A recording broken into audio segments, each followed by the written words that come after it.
Stephen Goldstein, if you could talk about the story of Anne Frank in terms of immigration to the United States. Well, Amy, here's what's so frightening.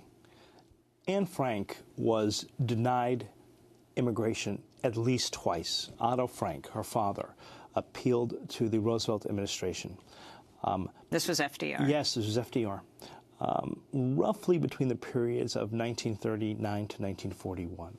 Otto Frank was actually a fairly well-connected man. He was an intelligent man with friends in high places, and he was able to get communications very high up in the Roosevelt administration saying, please, save my family, save the Frank family. It didn't work. FDR refused Refugee Anne Frank.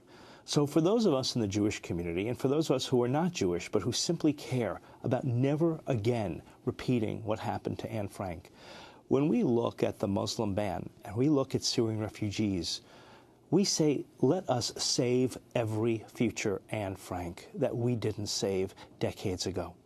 And whether this kind of evil prejudice against refugees was perpetrated by a Democrat like Franklin Roosevelt or a Republican like Donald Trump, it is an unconscionable blot on the American national conscience.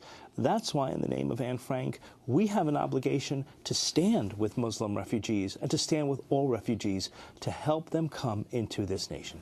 A Texas mosque was just burned to the ground, Mark Potok, and the Jewish synagogue said our building is big enough for both and handed the keys over of their synagogue to the Muslims in the community. Your final comment. What do you think, Mark Potok, President Trump could do to show that he's serious about stopping these hate groups?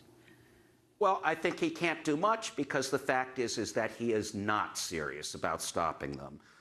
You know, the reality is he has stood by and said nothing, while not merely one, but 3 different mosques were burned to the ground in the month of January alone. You know, that is the really remarkable thing. So I think that we are put in a position, we sort of the people of this country, of building intercommunal ties between Jews and Muslims and so on. And we'll have to leave it there. Mark Potok and Stephen Goldstein, thanks so much for joining us. I'm Amy Goodman.